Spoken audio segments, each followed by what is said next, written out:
Bienvenue dans le podcast de ceux qui veulent vivre du web, entreprendre et mener une vie personnelle épanouie. Nous sommes Will et Emily, parents, entrepreneurs et partenaires dans la vie comme dans le business. Nous partageons avec vous notre aventure entrepreneuriale, le e-commerce, Amazon, le marketing et notre passion pour le web. Le podcast est disponible sur toutes les plateformes, pensez à vous abonner. Bonjour et bienvenue sur un nouvel épisode de We Marketing. Bonjour. C'est Will et Emily du coup pour vous parler de tout plein de choses, de marketing.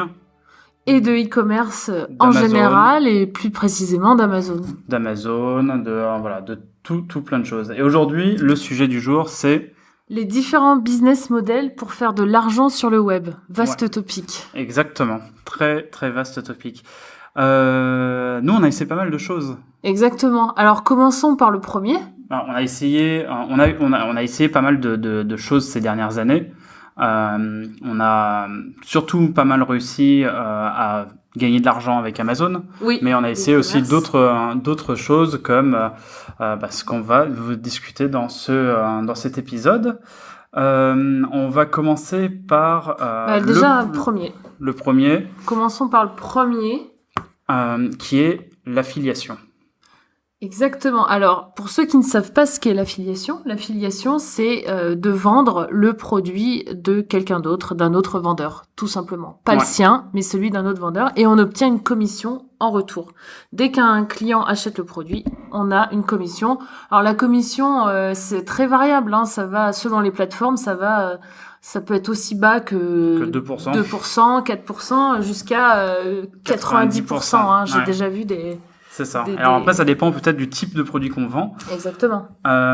Généralement, ça se passe comment ? Alors généralement, on a quoi ? On a un blog où on fait de la publicité aussi. On peut faire de la publicité sur son blog, mettre des bannières, soit sur les côtés, en haut, dans les articles. C'est ça, directement dans les articles, exactement. Des liens. Ça, c'est donc le plus simple. En fait, vous y insérez des liens dans vos articles pour emmener les gens vers une page. Et ce lien, en fait, il sera unique à vous. C'est-à-dire que l'affilieur, je sais pas trop comment on peut dire, mais... l'affilieur, lui, sait que c'est vous qui l'avez amené vers sa page produit.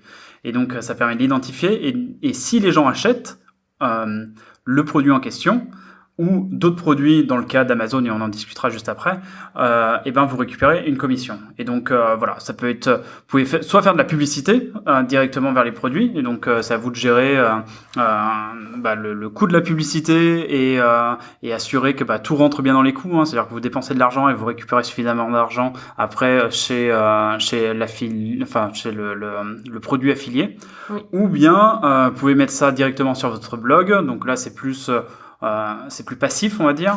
Oui, et donc là aussi, ce que je voulais dire, ce que j'avais déjà dit, ça peut être des simples bannières sur votre site, mais ça peut être aussi, alors ça peut être un peu plus sophistiqué. Par exemple, on peut faire un article sur tel ou tel produit. Ouais.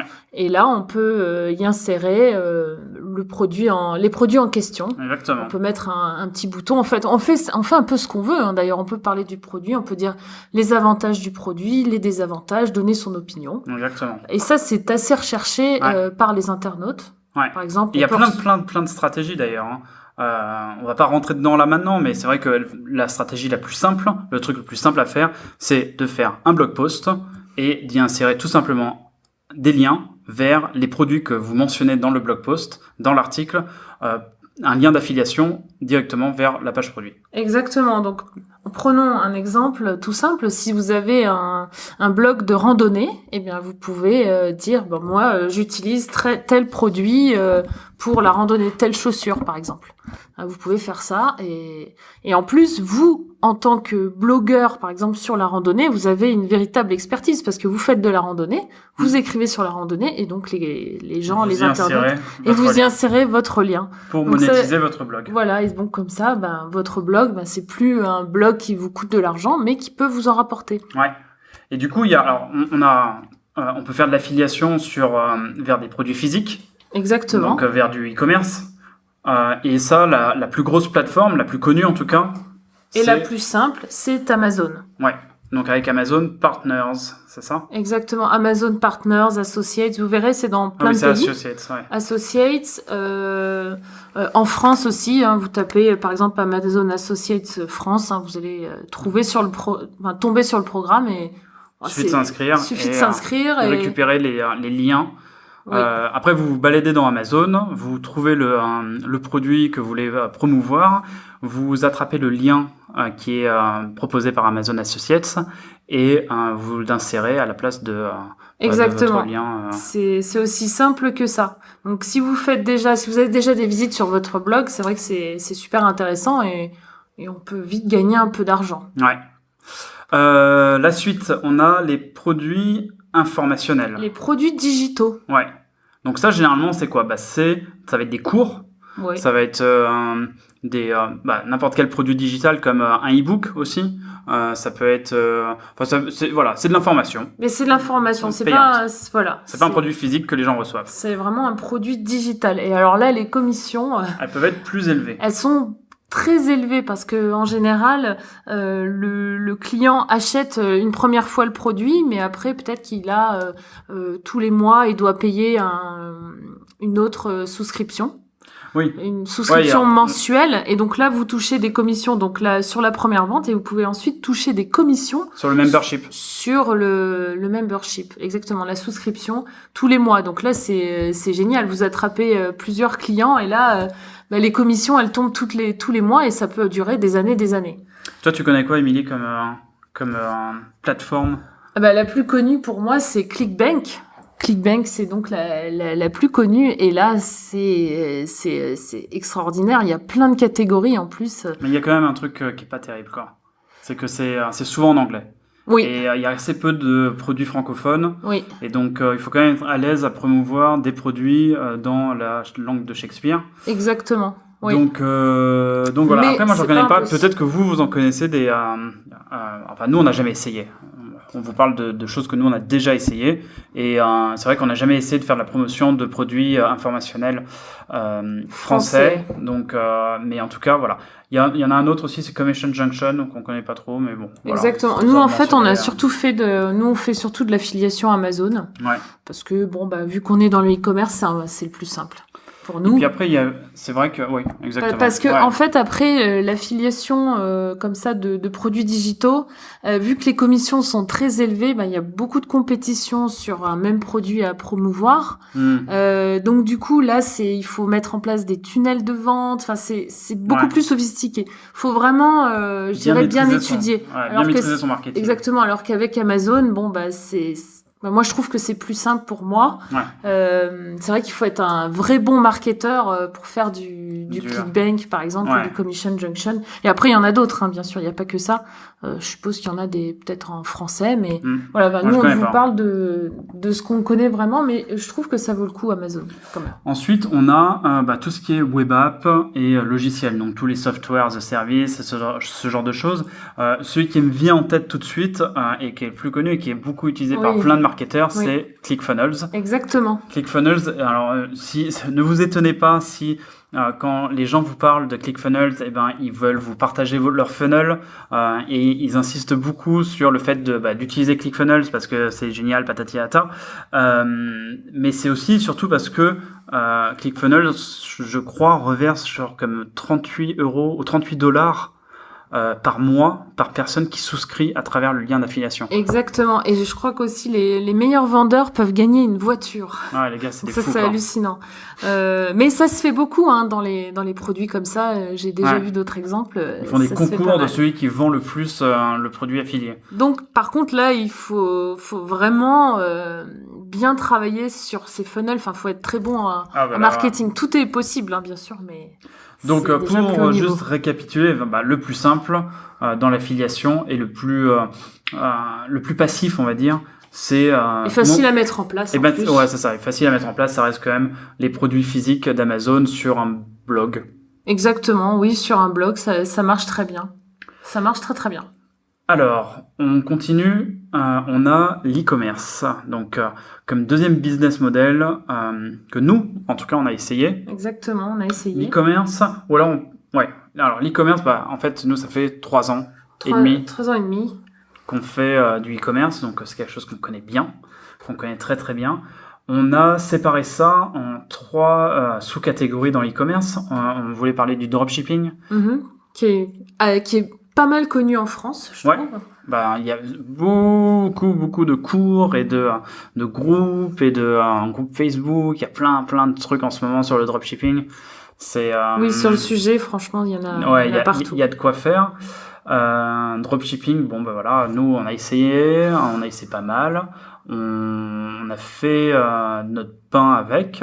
Je dirais que le seul problème, en tout cas le dropshipping avec AliExpress, vous voyez tout le triptyque Shopify, AliExpress et Facebook Ads. Pour ceux qui connaissent pas trop le dropshipping, en fait, vous achetez pas votre stock, vous vendez un produit que vous n'avez pas et vous l'achetez par exemple sur un site comme AliExpress. Voilà. Par exemple, vous faites votre boutique Shopify, vous mettez vos produits AliExpress dessus, un produit, une catégorie, une niche, peu importe ce que vous voulez. Dans votre catalogue, vous mettez ça sur votre Shopify et puis vous commencez à faire la promotion.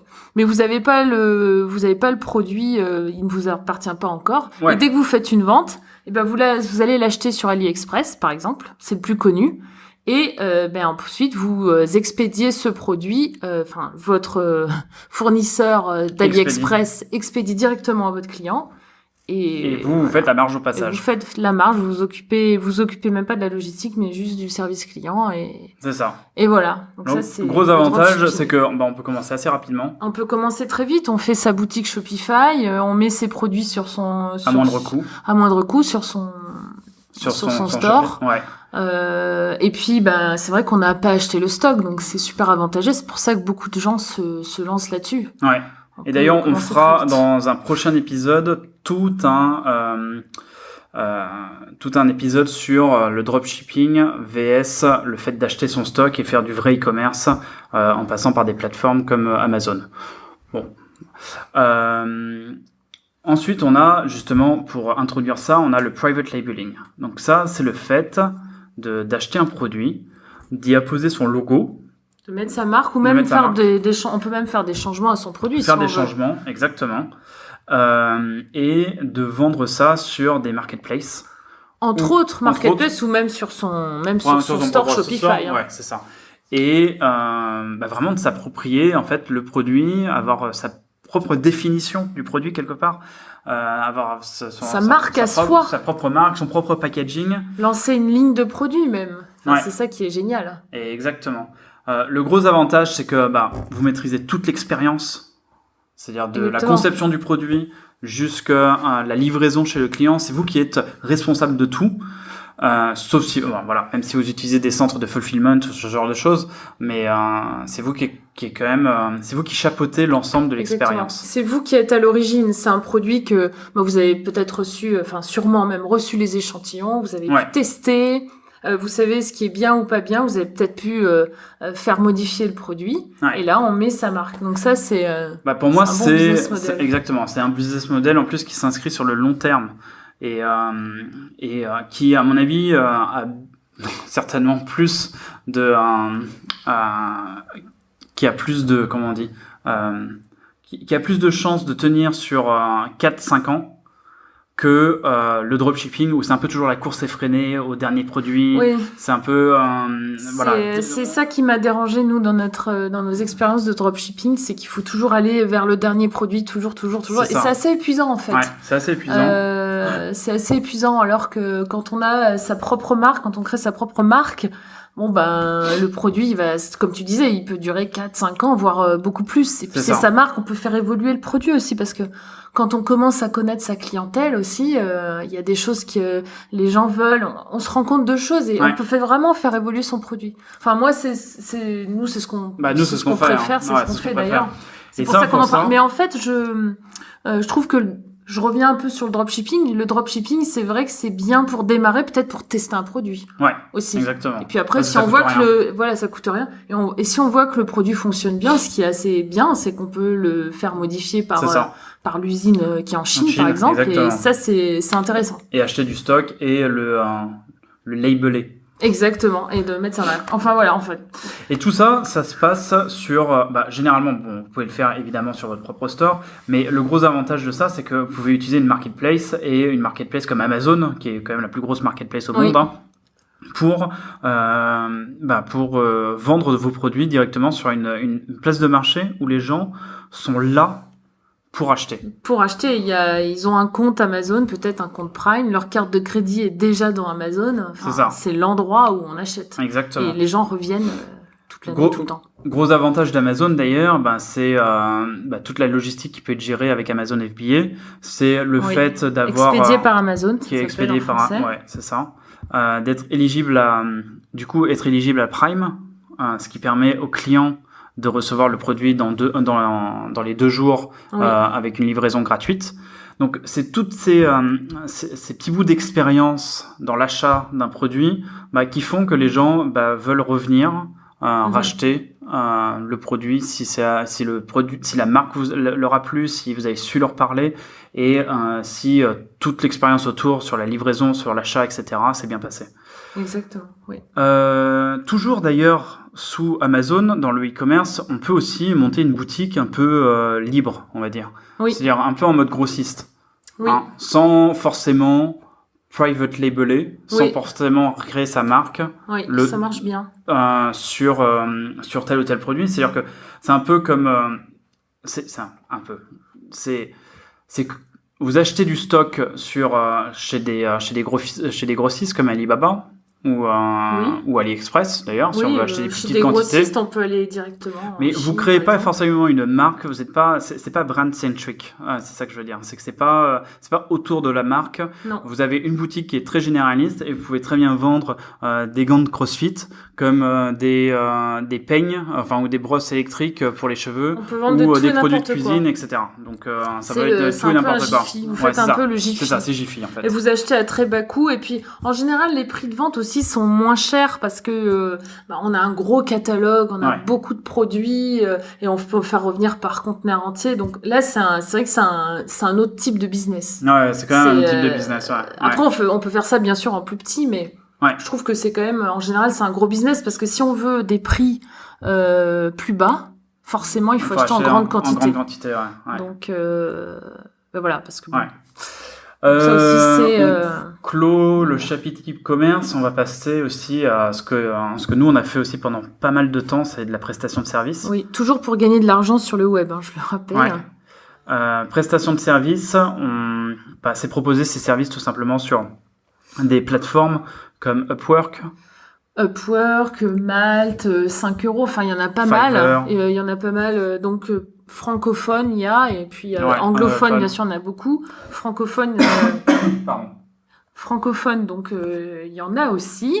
Et là, si vous savez écrire, si vous savez traduire, si vous savez parler une autre langue, ça va faire des logos, du design, n'importe quoi. Si vous savez même corriger des fautes d'orthographe, des relecteurs, faire du proofreading. Parce que des fois il y a des étrangers, peut-être, ils ont fait écrire une description produit, et puis ils veulent être sûrs que ce soit bien français. En fait, vous pouvez vraiment proposer tous vos services. En fait, on peut avoir besoin de ça. Donc, et là, bien sûr, vous fixez vos prix. Je sais qu'il y a la plateforme 5 € en France qui est assez populaire. Vous pouvez proposer un service de base à 5 €. Et ensuite, après, vous pouvez proposer d'autres services. Et bon, bien sûr, vous serez pas payé que 5 €. Et par exemple, si vous proposez de faire, je sais pas, un logo très simple pour 5 €, mais après, vous pouvez le proposer pour 10 € de plus en format, je ne sais pas, un PNG ou en PSD. Ou même après vendre un site derrière, si vous êtes web designer, ou vendre toute une charte graphique, ou je ne sais pas, mais en fait, c'est vrai que c'est un prix d'appel. C'est ça, c'est vraiment le prix d'appel, quoi. C'est un prix d'appel, et bon, comme ça peut paraître un peu dégradant, un peu, faut faire beaucoup de chiffres, mais en fait, c'est vrai qu'on peut proposer pas mal de services derrière, parce que si on par exemple, si on propose un article écrit pour 5 €, bon, il sera assez petit, donc forcément, le client, il y a moyen qu'il veuille un article peut-être plus grand. Enfin, en tout cas, pour moi, c'est un produit d'appel. C'est ça. Moi, ce que j'aime bien, c'est avec tout ce qui est prestation de service, c'est le fait que si vous avez si vous êtes salarié, si vous travaillez de 9h à 6h tous les jours et que vous n'avez pas forcément l'argent, la marge nécessaire pour pouvoir investir dans vos produits si vous voulez vous lancer sur le e-commerce par exemple. Oui, c'est ça. Oui. Je trouve que c'est un bon moyen de gratter un peu d'argent sur le côté, en dehors de votre budget mensuel, les courses, le loyer, etc. Essayez de vendre vos services soit de copywriting, de rédaction, de photos, de Oui, logos, on n'a pas parlé de ça, mais de community management. Des fois, il y a des entreprises qui ont besoin juste de quelques heures pour gérer leur page Facebook, leur compte Instagram. C'est ça, exactement. C'est des choses. Une entreprise n'a pas forcément envie de prendre quelqu'un à temps plein pour gérer ses réseaux sociaux. C'est ça. En fait, on peut vraiment. Et ça permettrait d'économiser de l'argent, de mettre de l'argent de côté. Donc vendre ses services pour vous arrivez à faire 3 contrats dans le mois, vous les vendez peut-être 200 €. Si vous arrivez à trouver quelque chose qui a vraiment une vraie valeur ajoutée, 3, 6, 10, j'en sais rien, quoi. Ça dépend de ce qu'on peut ingérer quand on est salarié. Mais ça pourrait être un super point de départ dès le départ pour avoir de l'argent de côté, avoir peut-être 1 000 € pour éventuellement investir dans dans un premier stock. Un premier stock, si on veut se lancer dans le e-commerce, c'est vrai que c'est intéressant de commencer un petit peu à toucher au fait de gagner de l'argent pour en produire encore un peu exactement, plus. Quoi. C'est ça. Même si on est salarié, même pas forcément, même si on est indépendant et que c'est ça. On veut. Et ça, c'est vraiment un mindset à avoir. C'est-à-dire que je pars vraiment sur une tangente là, mais le fait de se dire que tout le bout de gras que je peux rajouter à mon income, ton revenu, à mon revenu, je vais pas acheter la dernière console à la mode. Je vais pas acheter, je vais pas aller dépenser ça dans de l'alcool au bar ou je ne sais quoi. Je vais mettre ça de côté, l'économiser pour investir dans un stock qui va me permettre plus tard de gagner de l'argent.